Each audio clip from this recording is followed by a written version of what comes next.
जय जगन्नाथ। श्रीमद् भागवतम चतुर्थ स्कंद तृतीय स्कंद तृतीय अध्याय श्लोक संख्या 16 श्लोक है।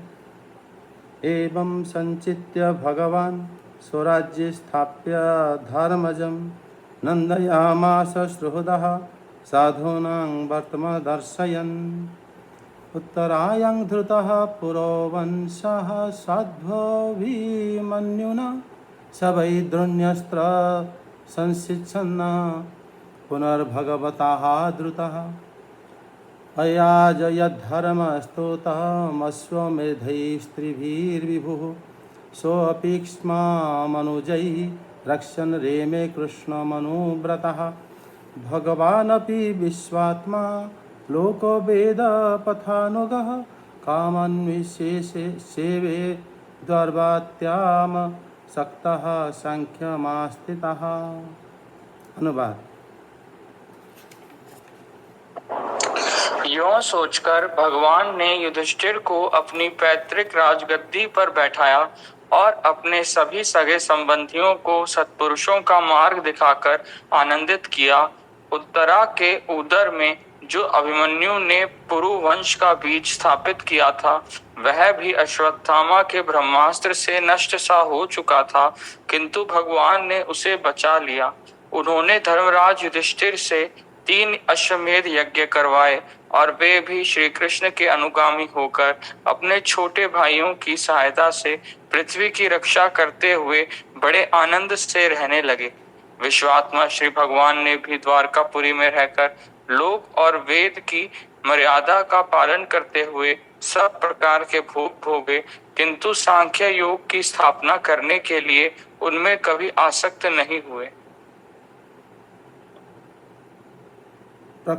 सांख्य जो योग को स्थापना प्रकृति पुरुष विवेकम, श्री गोस्वामी कहते हैं सांख्यं शब्द अर्थ यहाँ पर है प्रकृति पुरुष विवेकम, मतलब मूल सांख्य शब्द से प्रकृति पुरुष विवेक को कहा गया है। भगवान इसको स्थापना करने के लिए उसी में आसक्त नहीं हुए, ऐसा उद्धव जी ने देखा है। उद्धव जी ने तभी उन्होंने यहाँ पर कहा है।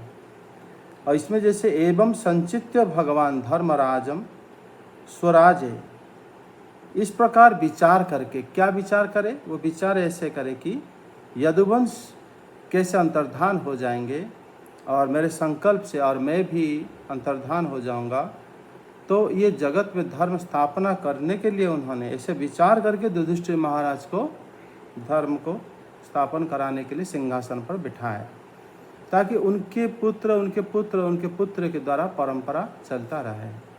और भगवान की जो नित्य भक्त हैं, उनके अंश स्वरूप यादव, वो सब भगवान सबके अंतर्धान करा दिए थे। तभी उन्होंने बताया कि वो अभिमन्यु के पुत्र उत्तरा के जो गर्भ में जो परीक्षित महाराज प्रकट हुए, उनको भी श्री भगवान ने रक्षा करे और उनको भी इस जगत कल्याण के लिए और श्रीमद् भागवतम प्रकाश करने के लिए भी उनको रक्षा करे थे, परीक्षित महाराज को। और भगवान ने युधिष्ठिर महाराज के द्वारा विभु हुई धर्म सुतान त्रिभी अश्वमेधई 3 अश्वमेध यज्ञ कराए और युधिष्ठिर भी भगवान श्री कृष्ण के अनुगामी बनकर, मतलब कृष्ण मनुव्रतः अनुजयी क्षमांग रक्षण रेमे, और भगवान के अनुगत्य होकर उन्होंने अपनी भाइयों के सहायता से, भाई लोग मंत्री थे उनके सहायता से उन्होंने आनंद पूर्वक रहने लगे। भगवान के अनुगमन होकर रहे। लोक और वेद के मर्यादा को पालन करने वाले भगवान क्या करें ना, सांख्य योग को रक्षा करने के लिए उन्होंने जो जिस प्रकार वो रह रहे थे उसमें जिससे लग रहा था वो आसक्त नहीं हुए। उद्धव जी ऐसे देखे, क्योंकि उन्होंने तभी जान पाए थे कि भगवान जो अंतर्धान लीला जब करने जा रहे हैं, उसी से ही भक्त लोगों को ऐसा ही प्रीतित होता है। और तभी यहाँ पर उन्होंने भगवान की वो लीला को वर्णन करे हैं। स्निग्धा सस्मितावलोकेन वाचा पीयूष कल्पया चरित्रेणान बद्धेन श्रीनिकेतेन चात्मना इमं लोकममं चैव रमयन् सुतरां यदुन् रेमे क्षणदया दत्त क्षणस्त्री क्षणसौहृदः तस्मै वं रममायणयस्य संवत्सरगणाब्रभुं तस्यैवं रममाणस्य संवत्सरगणां प्रभुं गृहमेधेषु योगेषु विरागः समजायत दैवाधीनेषु कामेषु दैवाधीनं स्वयं पुमान् को विश्रम्भेत योगेन योगेश्वर मनुव्रतः प्रियां कदाचित् क्रीडाधिर्यदुभोज कुमारकैः कोपितः मुनयः सोपो भगवन् मतकोविदः मतः कतिपयैर्मासैः वृष्णिभोजन्धकादयः ययुः प्रभासं सन्दृष्टाः रथे दैवविमोहितः तत्र स्नात्वा पितॄन् देवान् ऋषीन् चैव तदम्भसा तर्पयित्वा अथः विप्रेभ्यो गाव बहुगुणा ददुः। अनुवाद। मधुर मुस्कान, स्नेहमयी चितवन, सुधामयी वाणी, निर्मल चरित्र तथा समस्त शोभा और सुंदरता के निवास, अपने श्री विग्रह से लोक परलोक और विशेषतया यादवों को आनंदित किया तथा रात्रि में अपनी प्रियाओं के साथ क्षणिक अनुराग युक्त होकर समय उचित विहार किया और इस प्रकार उन्हें भी सुख दिया। इस तरह बहुत वर्षों तक विहार करते करते उन्हें गृहस्थ आश्रम संबंधी भोग सामग्रियों से वैराग्य हो गया। ये भोग सामग्रियां ईश्वर के अधीन हैं और जीव भी उन्हीं के अधीन हैं। जब योगेश्वर भगवान श्री कृष्ण को ही उनसे वैराग्य हो गया, तब भक्ति योग के द्वारा उनका अनुगमन करने वाला भक्त तो उन पर विश्वास ही कैसे करेगा। एक बार द्वारकापुरी में खेलते हुए यदुवंशी और भोजवंशी बालकों ने खेल खेल में कुछ मुनीश्वरों को चिढ़ा दिया। तब यादव कुल का नाश ही भगवान को अभिष्ट है, यह समझकर उन ऋषियों ने बालकों को शाप दे दिया। इसके कुछ ही महीने बाद भाविवश वृष्णि, भोज और अंधक वंशी यादव बड़े हर्ष से रथों पर चढ़कर प्रभास क्षेत्र को गए। वहां स्नान करके उन्होंने उस तीर्थ के जल से पितर देवता और ऋषियों का तर्पण किया तथा ब्राह्मणों को श्रेष्ठ गौएं दी। उन्होंने सोना, चांदी, शैया, वस्त्र, मृगचर्म, कंबल, पालकी, रथ, हाथी, कन्याएं और ऐसी भूमि जिससे जीविका चल सके तथा नाना प्रकार के सरस अन्न भी भगवत अर्पण करके ब्राह्मणों को दिए। इसके पश्चात गौ और ब्राह्मणों के लिए ही प्राण धारण करने वाले उन वीरों ने पृथ्वी पर सिर टेक कर उन्हें प्रणाम किया। आगे 2 श्लोक है और अच्छा यहीं तक खत्म हो गया। इस जगह में श्री उद्धव जी वर्णन कर रहे हैं कि अस्निग्ध स्मितावलोकेन पीयूष कल्पया वाचा मधुर मुस्कान संबलित अवलोकन अमृत के समान मधुर वाणी श्री भगवान के और अनवेद्यन चरित्रेण निर्दोष चरित्र समस्त शोभा के आश्रयभूत अपने श्री विग्रह के द्वारा लोक परलोक और श्री निकेतनात्मया क्षणोदया उसमें किस रात्रि को भी अपनी प्रियतमा के साथ इमम अमुम च लोकम सुतराम यदुन चैव रमयन रे में आदत स्त्री क्षण सौहृदः कि अपने स्त्रियों के साथ प्रियतमाओं के साथ भगवान आनंद प्रदान करते हुए आनंद लेते हुए नहीं है, दत्त स्त्री क्षण सौहृदः उन्होंने प्रदान करे थे, क्योंकि वो भगवान हमेशा प्रदान करते हैं और सुख उनकी पत्नी वही सुख की उनकी पत्नी होने के कारण वही सुख श्री भगवान उनको प्रदान करते जो उनके कामना था और श्री भगवान के साथ वो जुड़े हुए थे। श्री भगवान स्वयं विहार किए और अपनी पत्नियों को भी आनंद प्रदान किए।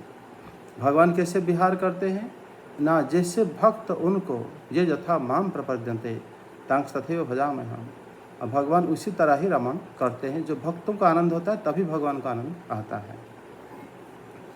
इस तरह से तस्य एवं गृह मेधुषु योगसु बहून संवत्सराण रमणामय स विराग हर समजायतः। भगवान ऐसे इस तरह से गृहस्थ संबंधी साधनों को विहार करते हुए अनेक वर्ष बीत गया। उसके पश्चात गृहस्थ से विराग उत्पन्न हो। ये भोग सामग्री दैवाधीनेषु कामेषु देवाधीनः स्वयं पुमान् योगेन योगेश्वरानुव्रतः को विश्रम्भेत। ये सारे भोग सामग्री परमात्मा के अधीन है। अतः भक्ति योग द्वारा भगवान श्री कृष्ण की आराधना करने वाला कौन पुरुष होगा जो इस पर विश्वास करेगा। इन भोग सामग्री जब भगवान को ही विराग हो गया तो मनुष्य में क्या कहना। यहाँ पर जैसे लग रहा था कि इस श्लोक और अर्थ में कि भगवान मनुष्यों की तरह भोग करते हैं और उनको विराग हो गया, लेकिन भगवान तो मनुष्यों की तरह भोग नहीं करते। भगवान तो अपने भक्तों के साथ ही रहते हैं और उनके भक्त लोग ही भगवान को आनंद प्रदान करते हैं। लेकिन भगवान को विरक्त क्यों लगा? क्योंकि जो यहाँ शब्द है ये भोग दैवाधीनेषु कामेषु दैवाधीनम, ये जो सब प्रकार की भोग के अधीन भगवान के अधीन है, अजीब भी परमेश्वर के अधीन है। और इसमें स्वयं पुमान योगेन योगेश्वर अनुव्रतः, भगवान श्री कृष्ण स्वयं ही इससे विराग हो गए। का कारण है भगवान अंतर्धान होना चाहते थे। भौतिक जगत में ये प्राकृतिक लीला में उनको विरक्ति आ जाता है, ये सत्य है। आध्यात्मिक लोगों को विरक्ति नहीं आता। श्री भगवान इस जगह में जैसे यहाँ पर श्री उद्धव जी बता रहे हैं कि उनको विराग हो गया, ये जगत प्रति विराग हो गया, अनुराग नहीं आया। तो जो भगवान की भक्ति करते हैं उनको जगत प्रति आसक्त कैसे हो सकता है? कौन सी पदार्थ द्वारा आसक्त हो सकता है? भगवान यहाँ पर लीला कर रहे हैं, सभी वस्तु उनके अधीन है, उसके बावजूद उनको यहाँ फिर वैराग्य उत्पन्न हो गया। उनको यहाँ अच्छा नहीं लगा श्री भगवान को। सारी सामग्री कब तक व्यक्ति को आनंद प्रदान कर सकता है? तो भगवान स्वयं भी इसमें विरक्त हो जाते हैं। भौतिक जगत में क्या इनके साथ लीला कितने दिन करेंगे, लेकिन आध्यात्मिक जगत में हो आनंद ही आनंद में भगवान रहते हैं। तब उन्होंने बताया कि यहाँ पर पृष्ठभूमि बता दी कि भगवान छोड़ना चाहते हैं जगत, इसलिए वैराग्य उत्पन्न हो गए। जैसे उनके मनोभाव भगवान ऐसे ही संकल्प कर लिए, तब कदाचित पुर्याः क्रीडन्ति यदु भोज कुमारक ही, यदुवंशी एवं भोजवंशी बालक कुमार वो खेल रहे थे और मुनियों को क्रुद्ध बना दिया। यदि यदुवंश के बालक जब श्री भगवान की संतान है, वो तो भगवान के समान है, ऐसे हम पूर्व श्लोकों में पढ़े हैं। भगवान के समान जो है, तो फिर जब वो द्वारकापुरी में क्रीड़ा कर रहे थे तो उनके ऊपर ऋषि क्रुद्ध हो गए। क्यों हो गए? यदु भोज कुमार कही कोपितः हे तथा भगवंत कोविदः मनोहि सेपु। तब मुनि लोग ये जान पाए कि श्री भगवान कर यही इच्छा है कि कैसे ये जल्दी यदुवंश ध्वंस होगा, सब कैसे अंतर्धान होंगे। उसके पीछे जगत के कारण भी तो बताना पड़ेगा। ऐसा नहीं कि अपने मन से आए और अपने मन से अंतर्धान हो गए, तो फिर वो कहेंगे अभी भी आ सकते हैं। उनको कोई बिना कारण के कैसे निकल गए? तो कारण को बताने के लिए श्री भगवान ब्राह्मणों की श्राप ब्राह्मण लोग ये जान पाए कि भगवान कैसे जाने, क्योंकि भगवान उनके हृदय में है और जाने कि भगवान अंतर्धान होना चाहते हैं। और हम उनको सहायता करने के लिए ऐसे करे थे वो कि हम अगर श्राप देते हैं तो ये कि कारण बन जाएगा, तब फिर उनको कर पाएंगे। इस प्रकार कुछ महीने बाद बुष्णी भोज अंधक वंशी यादव क्या करने रथों पर बैठकर प्रसन्नतापूर्वक प्रभास क्षेत्र में गए। जब ऐसे गए तो फिर वहाँ पर स्नान करें और देवता ऋषियों को तर्पण करें, ब्राह्मणों के अत्यधिक गुण संपन्न गया को प्रदान करें। देखो यदुवंशी के गुणों के यहाँ पर वर्णन किया गया है, उसके बावजूद उनके ऊपर श्राप कैसे लागू हो सकता है? ये तो भगवान की इच्छा ही था। क्योंकि आपको पता होगा कि परीक्षित महाराज जब प्रश्न करे थे कि उसी समय भी ये प्रश्न भी ये भी था कि यदुवंश के मुखिया उद्धव जी कैसे जीवित रह गए, जब यदुवंश को ही शाप मिला था, उनके अंदर तो उद्धव जी भी आते हैं। लेकिन ये भगवान की इच्छा था, इसलिए यहाँ पर श्राप तक बहाना ही है अंतर्धान होने के लिए। जिनती माता सती आप देखोगे अंतर्धान होने के लिए चारों तरफ आग प्रज्वलित करती है। भगवान पृथ्वी एवं माता अर्ची जो तो वो भी अंतर्धान हुए, वो तो जैसे लगा कि चीता में आग लगा है, लेकिन वो आग अपने आप प्रज्वलित होगा, योग अग्नि, वहीं से अंतर्धान हो गए। ये कि बहाना दिखाया जाता है मूर्खों को समझाने के लिए, और भगवान भी इस प्रकार लीला करते हैं जिससे लोगों को कोई क्वेश्चन नहीं होगा कि उनको श्राप मिला था इसलिए वो नष्ट हो गया। लेकिन यहाँ पर बताते हैं कि उसके पश्चात लोगों ने ब्राह्मण को सुवर्ण चांदी वगैरह दिए, पहले गोदान करे, पूजा करे, वस्त्र, मुर्ग चर्म, कंबल, सवारी, रथों से सवारी था, रथों से, रथ हाथियों से, जिससे जीविका चल सके, ऐसे भूमि भगवान को निवेदित अनेक प्रकार के सरस अन्न के दान करें। मतलब इतनी सामग्री उनके पास था, जो चाहे दान कर सकते हैं। और गौ तथा ब्राह्मणों के लिए प्राणधार करने वाले वीरों ने पृथ्वी पर सिर टेककर उनको प्रणाम किया। यहीं तक जो है वो बहुत पुण्यात्मा है, और पुण्यात्मा सिर्फ नहीं है, उनका जो लक्षण, जो गुण है, जैसे भगवान के अंदर पाया जाता है ब्राह्मण भक्त, उसी तरह भी भगवान के पुत्रों में भी, यदुवंशियों में भी पाया जाता है, भगवान से अभिन्न होते हैं। तो इस प्रकार उन्होंने मतलब ब्राह्मणों को ये सब दान दिए थे, और उसके बाद उनको प्रणाम करें। उसके बाद हम आगे जो करेंगे कि उद्धव जी से आज्ञा लेकर विदुर जी मैत्रेय महर्षि के पास जाना।